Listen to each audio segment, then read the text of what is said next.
All right. I'm Matt. Amy. And we are going to talk about Japanese splatter horror today, which is a pretty cool thing that I honestly didn't know much about before Amy said, hey, Fantasia Fest has some really crazy, awesome movies.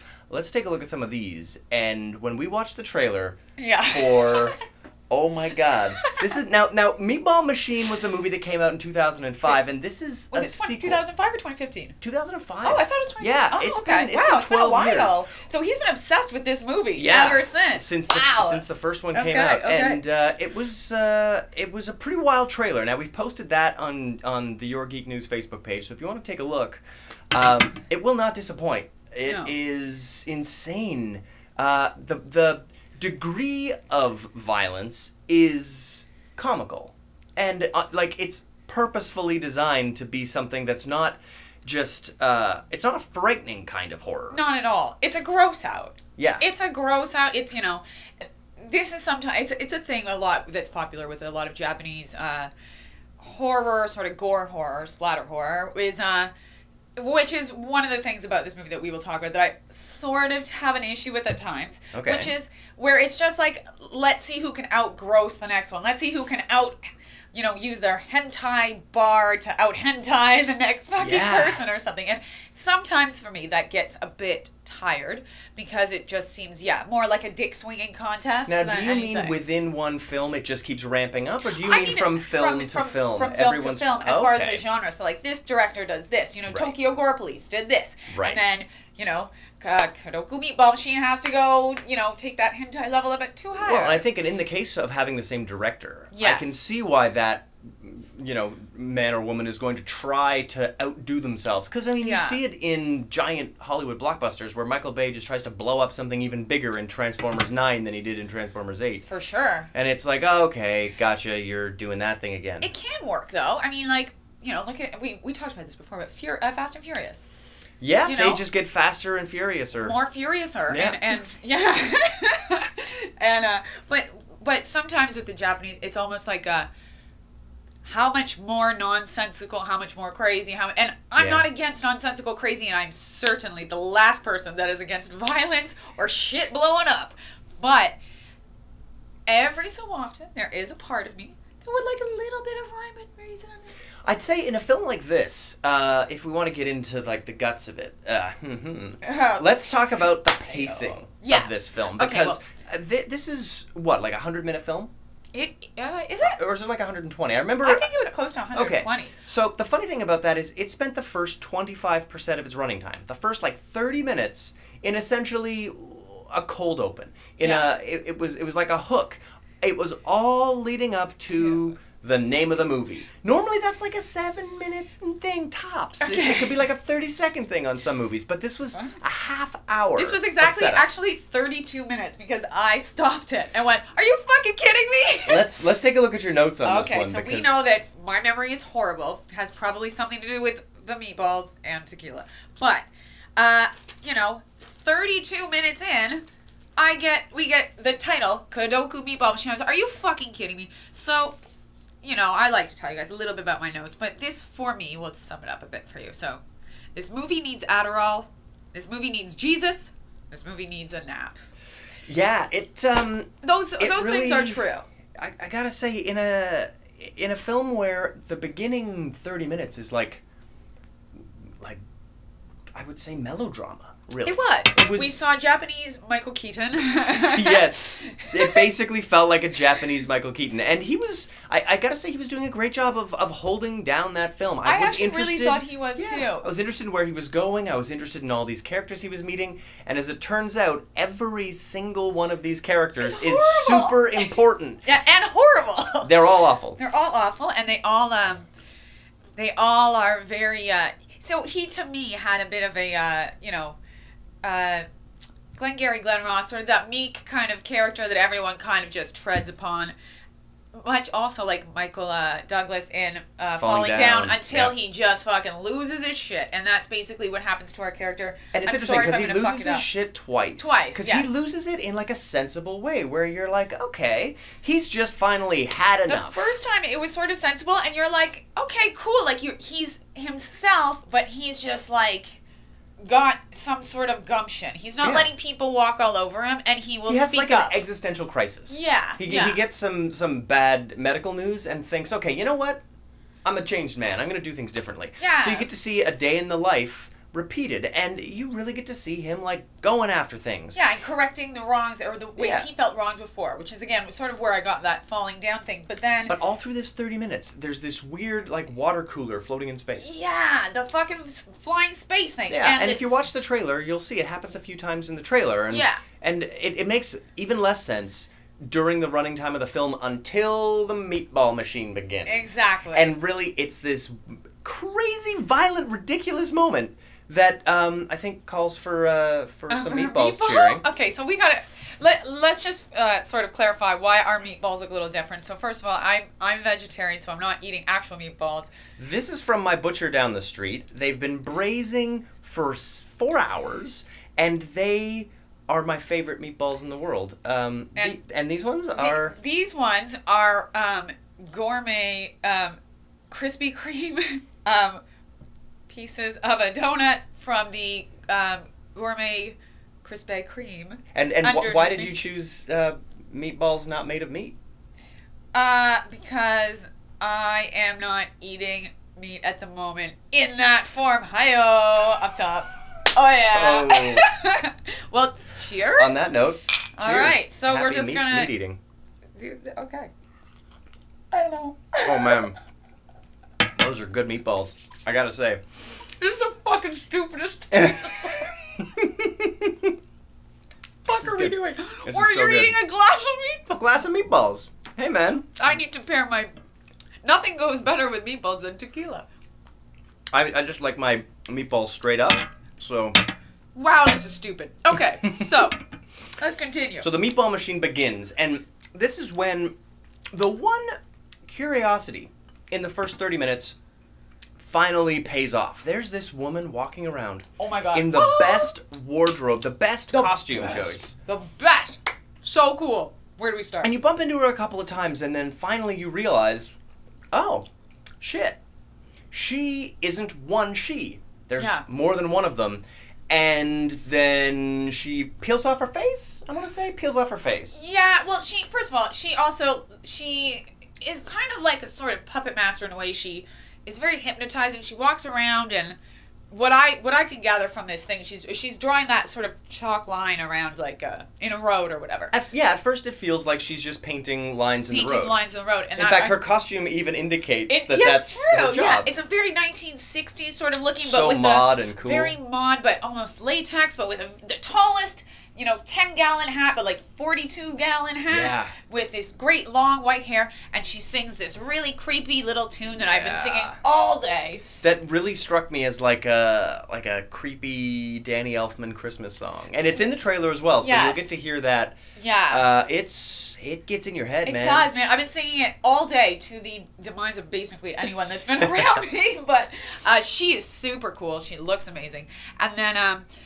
she peels off her face. She peels off her face to what we were sort of talking about. It was sort of like in BoJack Horseman with those kids. It's like 3 kids in a trench coat. Because she's also wearing a trench coat, and she opens it up and you realize she's not like a robot necessarily. No. At first you're like, oh, she's a robot. But then she opens up her trench coat and she's lots of little robots all the way down. The way I wrote it down was I believe I explained it as it was like when a piece of gum rolls under the fridge and it's covered in like dust and you put that under a microscope. Yeah, it looked That's what it looked like. It looked pretty gungy at first. Yeah. I think we're going to get into some like decent spoilers now for anyone who hasn't seen the first Meatball Machine, and certainly anyone who hasn't seen. No? Neither have I, but now I'm really curious. It's a different director, but the director of the first Meatball Machine hired this legendary visual effects guy, and he is the director of this second Meatball Machine. Yes, she is. And he kept that Meatball Machine rolling. My God, it is a big meat machine, I gotta say. What happens next is all the little robots that this woman is actually are like flying. I want to say miniature. Like a swarm. It's like a swarm, but they're like. At first you think they're just robots or something, but they're miniature spaceships for even more miniature creatures. Yeah, it's like those Russian dolls that keep getting smaller and smaller. But this is when the fact that this is a visual effects guy, not just a CGI guy. This is a guy who does special effects. Yeah. The puppetry involved in the so cool. I the gotta little say. aliens With the inside with their crazy arms and awesome mouths. The design in this film. It is super cool. I gotta say. Yeah. Yeah. The design in this film is gorgeous, ridiculous, and just so fun. It's really fucking ridiculous. Real talk, that is some ridiculous shit. I can't even look at your neat fucking glass of meatballs. It's Meatball so cup. stupid. So, oh man. what essentially turns into the Meatball Machine Yes. is humans who, I suppose, have not been able to get along with the diversity, is the idea. Even though everyone in this film seems pretty Japanese to me. I mean, we're shooting this film in Toronto, one of the most diverse cities in the world, and so the idea that Japanese people aren't happy with diversity when everyone seems Japanese. Back her up. We're shooting this film in Toronto? What film? No, we are shooting in Toronto. Okay, sorry. I thought you said we are shooting this film. I was like, yo, are we doing our own one? What? We're making one? No, we, well, I found it interesting that was kind of the moral at the beginning of I'm going to say when the film actually began. Yeah. And essentially these robot things that are spaceships for little monsters land on people's heads and start to transform their bodies into something I've learned is called a necroborg.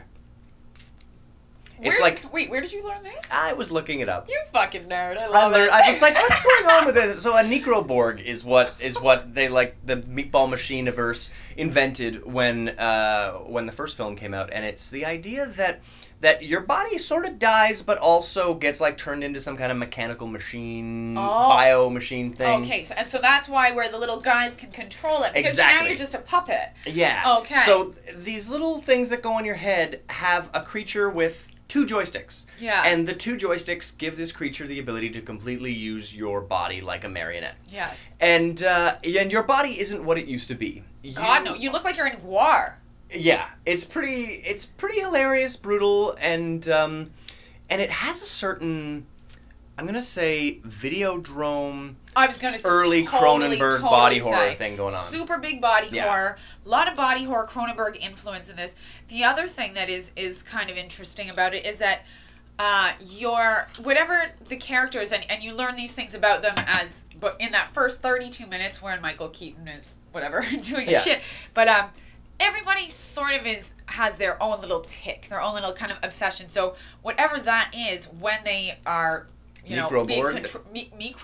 Necroborg? Yeah. Anyway, when that fucking shit happens to them, that becomes sort of their weapon. So there is Yuji's boss. Yuji is a debt collector. He is the worst debt collector because he's meek as fuck. And he fails to collect debt at all. Not for the only first does he day. fail to collect debt, but he actually tax on more debt by attempting to collect debt. He sucks. He's terrible.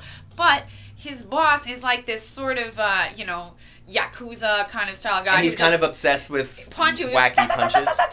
Yeah, very so weird. That's his thing. So his killer thing, his obsession is to punch and stuff like that. And there was the guy with the seaweed. Yeah, and there's a worker with a jackhammer. Yeah! There's a woman who's obsessed with cutting her split ends. And Yes. so when each of these people gets turned into a necroborg, their weapon, their crazy arm, turns into giant paper mache scissors or crazy paper mache jackhammer. So watching the way these characters anthropomorphized some sort of part of their lives was very neat. And for a while, Yuji has no crazy arm. No. Because he manages to overcome his parasitic monster thing because of the bad health news he got earlier. The medical, yes. And so he the things that are supposed to bore out his eyes turn into horns. Yes. And he turns into basically Blade. If you've seen Blade, there's he's the daywalker. He's the guy who has all the powers of these monsters, but still has his own mind and his own control. Is Blade a superhero?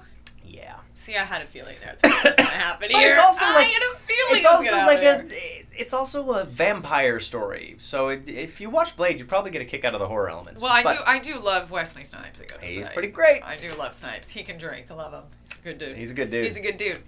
So the thing about this necroborg that Yuji represents is that the obsession he had in life really was his, I want to say, librarian friend? She was like she helped him at a bookstore. She was terrible at this, though, because she tried to lift up 5 magazines once, and she just almost overwhelming. died. Her name was Kaoru. Kaoru? Something like that. Kaoru. Yeah. I don't know, man. I found the first 30 minutes of the film did not even a little bit prepare you for what was coming your way. Oh, absolutely not. He, in the first part, like, visits something kind of like a cabaret and a brothel, and he racks up some debt there. He does. He does a bunch of weird shit. He eats spaghetti. You kind of expect in that moment, if there's going to be nudity in this film, it would probably happen then, and you'd learn. No, man. No. The nudity, the crazy sex, the like random toplessness of women. Yeah. There's a certain amount of like Japanese misogyny that is just like rammed right up in this movie. But I feel like Japanese splatter horror is not really interested in the American feminist politic of now. Japanese splatter horror is not really interested in anything but what it fucking feels like being interested in at that exact moment. So that's the thing, and this is what I will say, is that if you're looking for like a super cohesive story, like if you're looking to explain to somebody in like a quick, synopsis what this film is about, you're not going to do it. You're not going to do it. Basically, just say, it's super fucked, and it's like really bloody.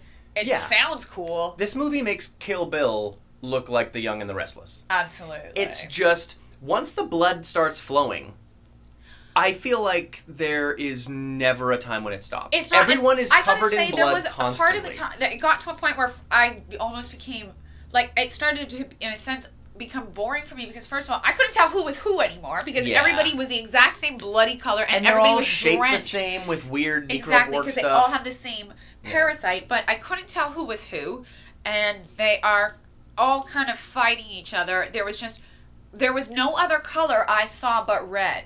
It gets very red, this for film. The end of, probably a good, I would say about an hour out of the hour and, 45 minutes? Yeah, I'd say a solid hour of this movie is just blood-soaked. And I'm not against that. I love some fucking violence. But when I don't know, if I can't tell who's doing what or what's happening, and now it's just like a bunch of red people wandering around, I'm like, is this some sort of installation? I'm out of here. And there was very little, from like a story and pacing perspective. There was none. There was very little dynamic range in the moment. Yeah. When something was happening to one character, almost exactly the same thing was happening to another character. Exactly. So when you cut in between it, it was a little bit interesting that the characters were enduring the same thing at the same time, but ultimately it was kind of unsatisfying because it felt like there was just no relief from the action of the scene or the emotion of the scene. Yeah, because when you cut away, you're getting more of the same feeling. There was no pacing, because there was no change. There was no, like, you have to give an audience a relief.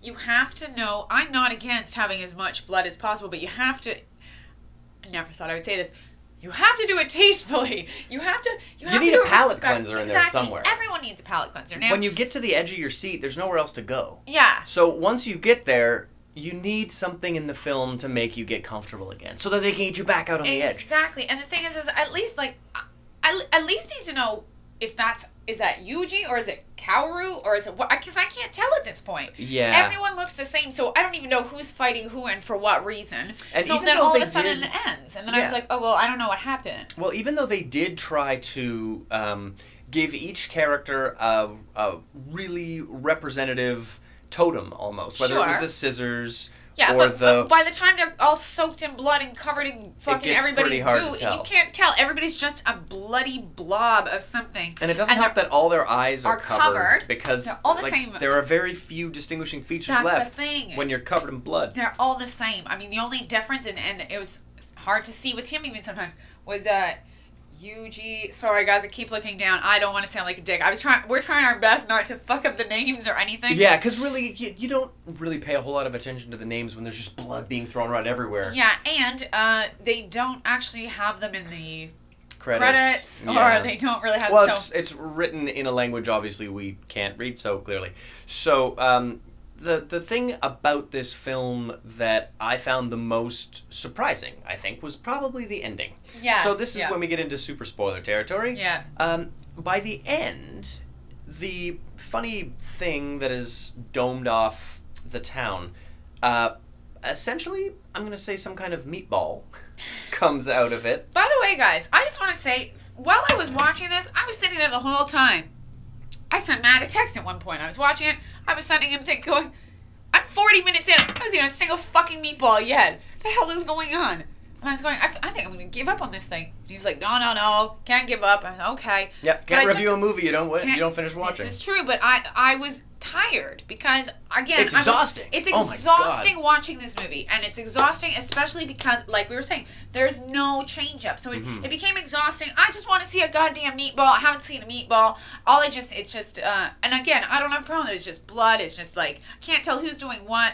I don't know, ever so often somebody, like, that kid got killed, which was kind of cool. Yeah, like that part. Because that kid was a bit of a shit. He was a fucking piece of shit. That kid sucked. Yeah, so anyways, yeah, he should have died. But by the end, you get to the, I want to say, analogy that the meatball is. It's super weird that by the end of this, there's actually, like, a moral code, or, like, where there's, like, a sort of a lesson or something? The idea is, I guess, that aliens have decided humans are really good at killing.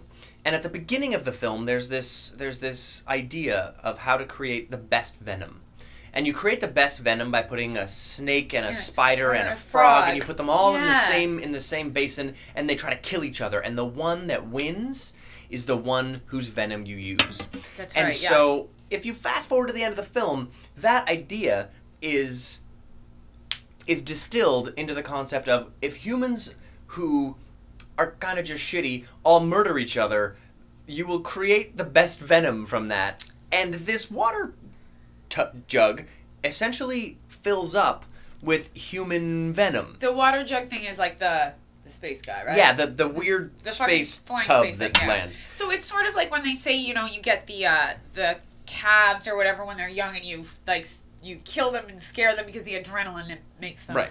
It's the same. Somehow tastier. I don't know. Somehow. But the idea is that donuts. This yeah, I'm the one eating meat, I guess. And I'm eating donuts. Because at the end of this, it's basically a tirade against factory farming. Factory farming and sort of consumer consumption in a sense.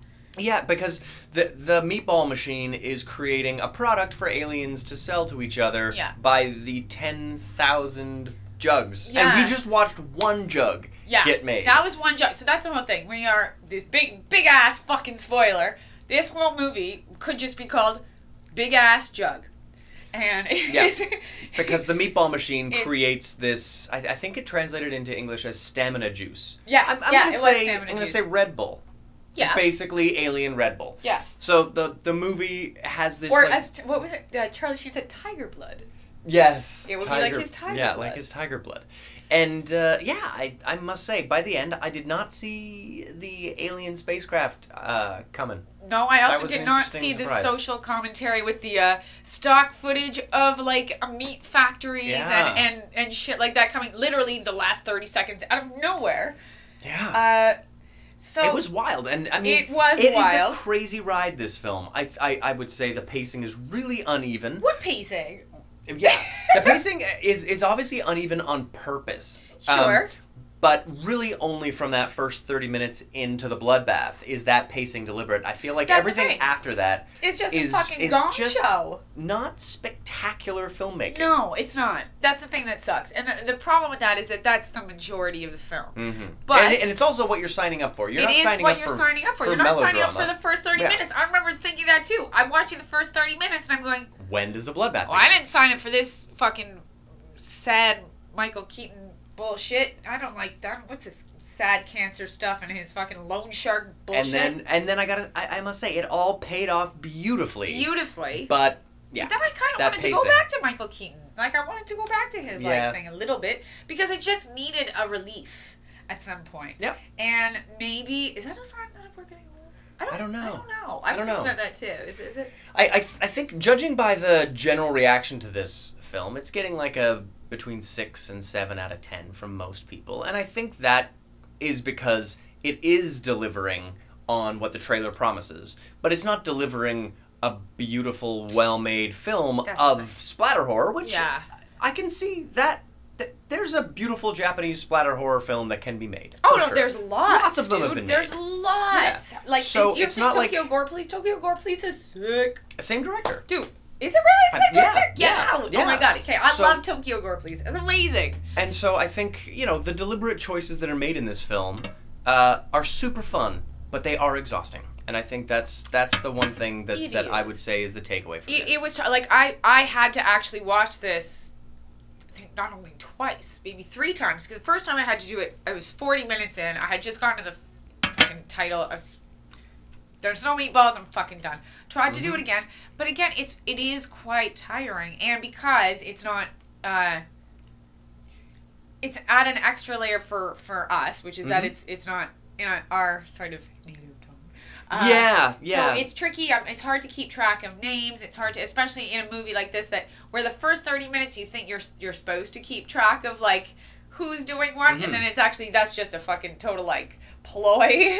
Yeah, and which I like. I really did enjoy the ploy. I loved all the little characters that popped up in the first 30 minutes Absolutely. because the payoff for them was great. You know what? It was a tight script in that way. It was very tight. I loved the little characters. There was tons of characters. This is where, I don't want to bring him back again, but fucking Valerian. Valerian had all these characters. If they had half as much sort of pizzazz. Oh my god. Like, the male and female leads of Meatball, I enjoyed so much. I wanted them to survive, to do well. The male more than the female, because the male was really the one we follow for most of the film. And the character of Yuji is... He goes from being this sort of sad sack to being a guy that you can get behind to being essentially a superhero. Yeah. So, but in like a very Gore sort of way, guys. Yeah. Like, yeah. But the thing about it was that I didn't really... I mean, I was hoping there'd be a happy ending. And, what you hope? But did you really think there was gonna be? I figured no. I figured no. And they do give you like a weird, I want to say esoteric happy ending with like faces in the sky, and I don't know. That was weird. Yeah. But they wanted you to feel like not all was lost. Not all was lost, but all was lost. Clearly. But also, what just happened? Yeah. The whole film. What just happened? Yeah. Someone says, "Okay, so how does it end?" You're like, I don't know. It's pretty hard to describe the ending of this film, but I think we've done about as close as anyone's going to get. I feel like we have. So, okay, at the end of the day, here's the thing.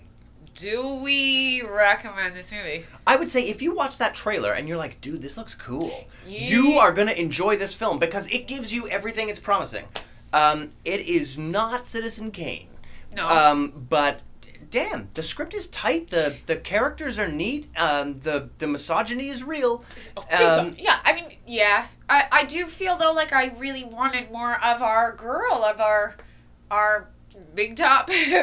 Yeah. Our big top, like weird puppeteer. Yeah. I would have liked more of her. Yeah. As soon as she turned into a bunch of mini spaceships for me, like she was just gone, and the first 30 minutes she was this really neat character, and then super neat. And the synopsis that I read of this film that sold me on it to watch this, to request the screener, I really liked that. I was like, this is so cool, and I looked at her and I was like, this is so dope. And then I do feel like, you know, she kind of got killed off way too early. Yeah, and I mean, not even so much killed off as revealed to be something else and then gone. Yeah, and gone. So that was disappointing. Do we know if she was in the first one? I don't know. I must say, watching this makes me want to check out the first one. It does, but I do feel also that this is a standalone.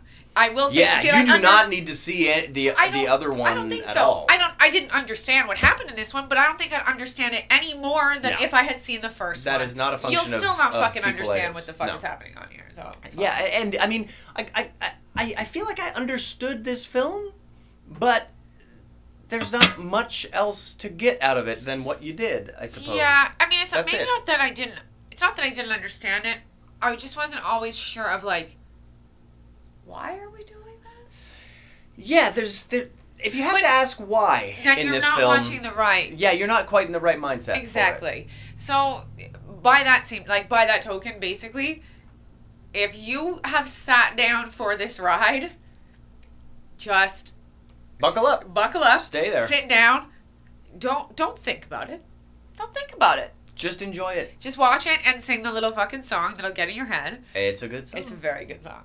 All right, so there you go. I think it's worth watching if you like the trailer, because the trailer is an honest representation of what you're going to get. Yeah, if you want to see some blood and you want to see some meatballs and you want to not fucking know what happened, up top. Up top.